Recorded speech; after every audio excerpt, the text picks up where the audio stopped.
बिस्मिल्लाहिर्रहमानिर्रहीम। आज का व्लॉग स्टार्ट करते हैं हम नाश्ते से। और मैंने आज किया हल्का फुल्का सा नाश्ता, क्योंकि एक कुर्बानी के दिनों में जो है ना बहुत गोश्त देख देख के ना नाश्ते करने का दिल ही नहीं करता था। और ये जो है ना मगरिब के वक्त जो है ना बच्चे सारे बैठे हुए चीज़ियाँ चूरियाँ खा रहे थे। मैंने कहा चलो मैं भी देख लेती हूँ, क्योंकि हम भी बचपन में इसी तरह करते थे, शाम के वक्त बैठ के हम चिप्स खा रहे होते थे।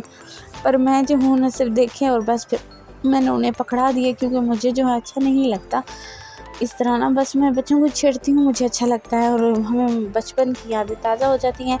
और जो है ना नेक्स्ट डे ये किया कि नाश्ता करने के बाद जो मैंने आपको दिखाया, उसके बाद फटाफट से मैंने अम्मी को बना के दिया ग्लूकोज़, क्योंकि अम्मी का लेवल जो होता है ना बीपी लेवल वो हो जाता है लो। इस वजह से अम्मी को फटाफट से बना के देना है। और उसके बाद जो है घर की सफाई करनी है, क्लीनिंग वगैरह करनी है, क्योंकि ईद पे बहुत सारी क्लीनिंग हुई पर फिर भी थोड़ी बहुत कहीं ना कहीं रह जाती है।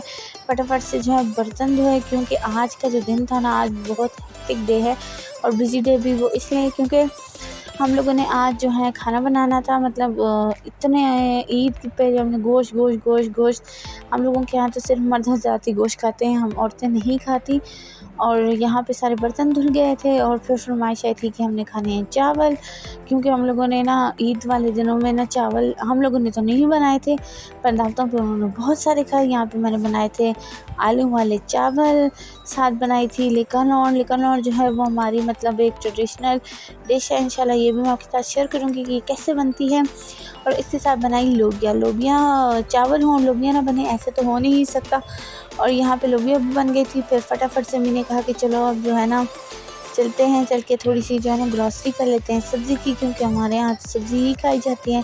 सब्ज़ी और दालें मर्द हज़रात खाते हैं गोश्त, तो हम लोगों ने लिया यहाँ पे फटाफट से दालें और सब्ज़ियाँ लेने के बाद जो है यहाँ पे मुझे गन्ने का जूस नज़र आ गया।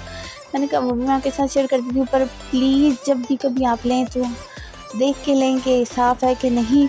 और यही था मेरा आज का ब्लॉग। उम्मीद करती हूँ आपको पसंद आया होगा। लाइक शेयर सब्सक्राइब करेगा। इंशाल्लाह फिर मिलते हैं अगले ब्लॉग में। टिल देन खुदा हाफिज़, अपना ख्याल रखिएगा, मुझे दुआओं में याद रखिएगा। खुदा हाफिज़।